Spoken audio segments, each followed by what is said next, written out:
प्रिय पाठकों, आप लोगों का स्वागत है। आज मैं आप लोगों के समक्ष छायावादी कवित्री महादेवी वर्मा द्वारा रचित कविता बिन भी हूँ मैं तुम्हारी रागिनी भी हूँ लेकर प्रस्तुत हुआ हूँ। तो आइए कविता की ओर अग्रसर होने से पहले कविता से जुड़ी कुछ बातों को जान लेते हैं। साधारणतः महादेवी वर्मा जी का काव्य छायावादी काव्य शैली का सभी विशेषताओं से विभूषित है। वैयक्तिकता, प्रतीकी का मानवीकरण, श्रृंगार की साध्वी अभिव्यक्ति, सौंदर्य निरूपण, लाक्षणिक अभिव्यक्ति तथा मानवतावादी दृष्टि आदि महादेवी की रचनाओं में मौलिक भाव भंगिमा के साथ प्रस्तुत दिखती है। कबीर और जायसी के पश्चात काव्य परक रहस्यवाद के दर्शन हिंदी में महादेवी जी के ही काव्य में होते हैं।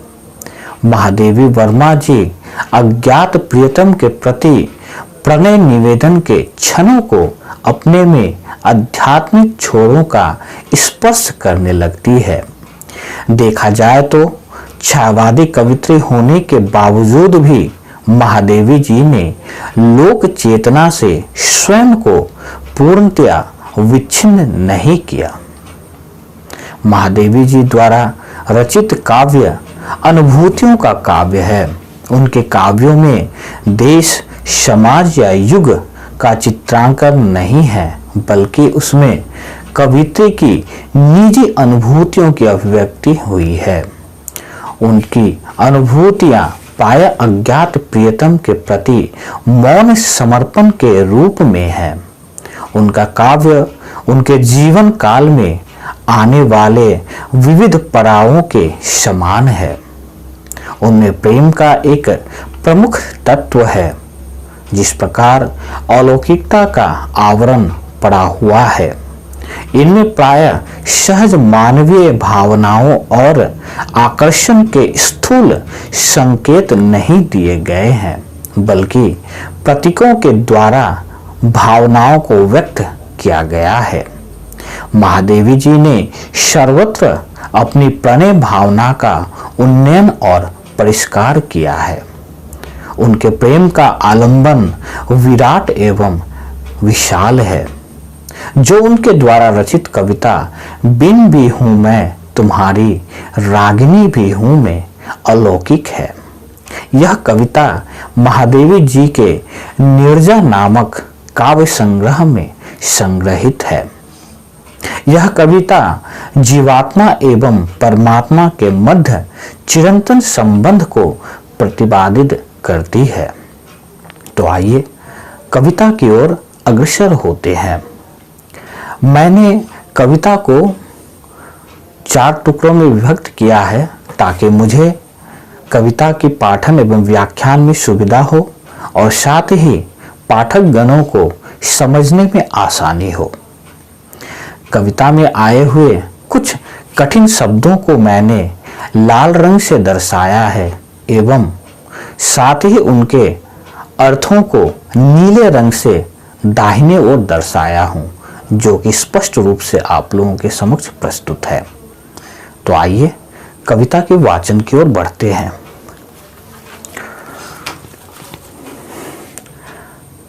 बिन भी हूं मैं तुम्हारी रागिनी भी हूं, नींद थी मेरी अचल निष्पंद कण कण में, प्रथम जागृति थी जग में प्रथम स्पंदन में, प्रलय में मेरा पता पद चिन्ह जीवन में, शाप हूं जो बन गया वरदान बंधन में, कुल भी हूं कुलहीन प्रवाहिनी भी हूं। तो आइए पंक्तियों के प्रसंग की ओर एवं व्याख्या की ओर बढ़ते हैं। प्रस्तुत पंक्तियों में कवित्री ने अपने आराध्य को संबोधित करते हुए कहती है कि मैं तुम्हारी वीणा भी हूं और उस वीणा से उत्पन्न झनकार भी हूं, तथा जिस समय पृथ्वी का प्रत्येक कण स्पंदनहीन अवस्था में जर पड़ा था, उस समय मेरी निद्रा भी स्थिर पड़ी थी, अर्थात मैं चेतनाहीन अवस्था में थी। साथ ही जिस समय इस संसार ने चेतना की प्रथम अनुभूति की थी, उसी समय मैंने भी कवित्री के रूप में प्रथम बार जागृति प्राप्त की थी और अपने जीवन में तुम्हारे अर्थात ईश्वर कृपा से मुक्त होने के फलस्वरूप जो पथ चिन्ह मैं छोड़ती जा रही हूँ, वह सर्वदा स्थिर रहेंगे एवं प्रलय के समय में वह मेरे अस्तित्व का ज्ञान कराती रहेगी। महादेवी जी के कहने का अभिप्राय यह है कि मैं एक ऐसा श्राप हूँ जो प्रेम के बंधन में फंसकर वरदान बन गई हूँ, अर्थात मेरे जीवन में बहुत दुख थे, परंतु प्रेमी अर्थात परमात्मा के प्रेम में बंधकर मुझे अमरता के वरदान की प्राप्ति हो गई है। पुनः महादेवी जी कहती है कि मैं नदी का किनारा भी हूँ और किनारे से उन्मुक्त होकर बहने वाली वह नदी भी हूँ, अर्थात मेरे जीवन की गति नियमबद्ध होते हुए भी मैं उस वेगवती नदी के समान हूँ जो किनारों के बंधन में आबद्ध नहीं होता। अतः मेरे जीवन का प्रवाह स्वतंत्र ही है। प्रस्तुत अवतरण में कवित्री ने व्यक्तित्व की विराट शक्ति की अभिव्यंजना करते हुए विरोधी गुणों के समावेश के द्वारा व्यक्तित्व के अलौकिकता का प्रदर्शन किया है और साथ ही इसमें प्रतीकात्मकता भी है। इस प्रकार वीणा यहाँ निष्क्रिय प्रकृति का प्रतीक है, साथ ही यहाँ गीत सृजन का हलचल भी दिखाई दे रहा है। इन पंक्तियों में विशेष की बात की जाए तो प्रस्तुत कविता में रूपक, उत्प्रेक्षा और उपमा अलंकार की सुंदर छटा विद्यमान है और साथ ही शुद्ध खड़ी बोली का प्रयोग हुआ है। तो आइए अगली पंक्ति की ओर बढ़ते हैं। नयन में जिसके जलद व तृषित चातक हूँ, शलभ जिसके प्राण में वह निठुर दीपक हूँ, फूल को उर में छिपाए विकल बुलबुल हूँ, एक होकर दूर तन से छाह वह चल हूँ, दूर तुमसे हूँ अखंड सुहागनी भी हूँ। तो आइए पंक्तियों की व्याख्या की ओर बढ़ते हैं। कविता यहाँ कह रही है कि मैं उस प्यासे पपीहे के समान हूँ जो अपने नेत्रों में हमेशा बादल को बसाए हुए आकाश की ओर प्यासी दृष्टि से देखता रहता है, अर्थात मैं उस दीपक के समान हूँ जो अपने प्रति प्रेम रखने वाले शलभ अर्थात पतंग को अपनी ज्वाला में निष्ठुरता पूर्वक समाप्त कर देता है, अर्थात मैं अपने प्रति मोह रखने वाले संसार के प्रति वैसी ही उपेक्षा रखती हूँ जैसी शलभ अर्थात पतंग के प्रति दीपक दिखाता है। महादेवी जी का कहना है कि मैं उस व्याकुल बुलबुल के समान हूँ जो फूलों के प्रति विशेष प्रेम भाव रखने के कारण उनसे विमुक्त हृदय में विशेष विरह का अनुभव करती है, अर्थात मैं बुलबुल की भांति व्यवहार करते हुए अपने प्रिय को प्राप्त करने का प्रयास करती हूँ। महादेवी जी पुनः कहती है कि मैं उस छाया के समान हूँ जो शरीर से संबंध रखते हुए भी अपनी चंचलता के कारण उससे पृथक रहती है। कवित्री के कहने का तात्पर्य यह है कि मैं अपने प्रिया से उसी प्रकार भिन्न हूँ जिस प्रकार शरीर की छाया शरीर से उत्पन्न होने पर भी उससे पृथक रहती है। अंत में कवित्री प्रिय अर्थात परमेश्वर को संबोधित करते हुए कहती है कि यद्यपि मैं तुम्हारे पास नहीं हूँ पर तुम्हारे स्मृति को अपने हृदय में सुरक्षित रखकर मैं अपने आप को सर्वदा सौभाग्यशालिनी समझती हूँ। तो आइए पंक्तियों के विशेष की ओर बढ़ते हैं। इन पंक्तियों में विशेष की बात की जाए तो कवित्री ने प्रणय भावना में अलौकिकता का समावेश किया है। यहाँ विरोधाभास अलंकार की सहायता से कवित्री ने अपनी उक्ति में अनूठा चमत्कार उत्पन्न किया है। आइए अगली पंक्ति की ओर बढ़ते हैं। आग हूं जिससे ढुलकते बिंदु हिमजल के, शून्य हूं जिसको बिछे हैं पावरे पल के, पुलक हूं वह जो पला है कठिन प्रस्तर में, हूँ वही प्रतिबिंब जो आधार के उर में, नील घन भी हूँ सुनहली दामिनी भी हूँ। तो आइए पंक्तियों की व्याख्या की ओर बढ़ते हैं। यह कवित्री का कहना है कि मैं वह आग हूँ जो ओस की शीतल बूंदे बरसाती है और वियोग गति में जलते हुए भी अर्थात विरह की अग्नि में जलते हुए भी संसार को करुणा का दान देती हूँ तथा मेरी आत्मा का विस्तार शून्य की भांति अनंत होते हुए भी समय की सीमा में अभिव्यक्त हो रही है। अर्थात मेरा जीवन या जीवन का समय शून्यता के समान है जो पल पल गतिशील हो रही है। कवित्री के कहने का तात्पर्य है कि मैं कठोर पत्थर की पुलक हूँ और प्रिय के हृदय में मेरा प्रतिबिंब है तथा मैं नीला बादल और स्वर्णिम बिजली हूँ। इसका अर्थ यह है कि जिस प्रकार नीले वर्ण से शोभित बादल और कांतिमय बिजली क्रमशः आधार व आधे के रूप में होते हैं, उसी प्रकार प्रिया परब्रह्म का आधार तथा कवित्री की साधिका का संपूर्ण व्यक्तित्व उसी कृपा कोर पर आधारित है।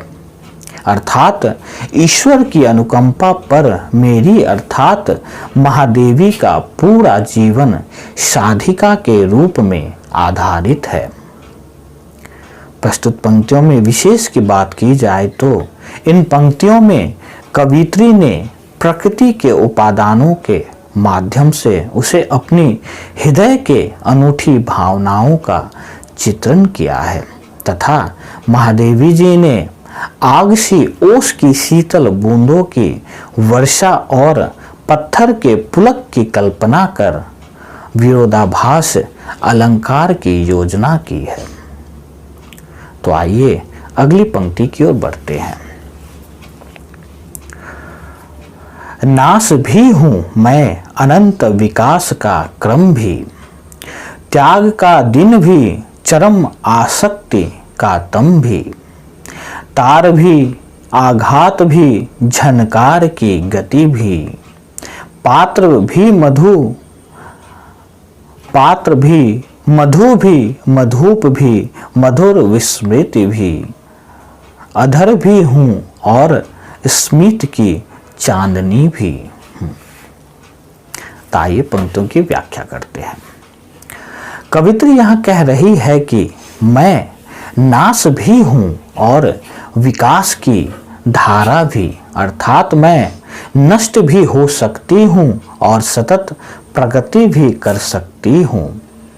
महादेवी जी कह रही है कि मुझमें आत्मत्याग भी है और दीन की चरम आसक्ति का दम भी है, अर्थात जीवन में आत्मा को मूल महत्व प्रदान करने के साथ साथ मैं आसक्ति से रहित भी हूँ।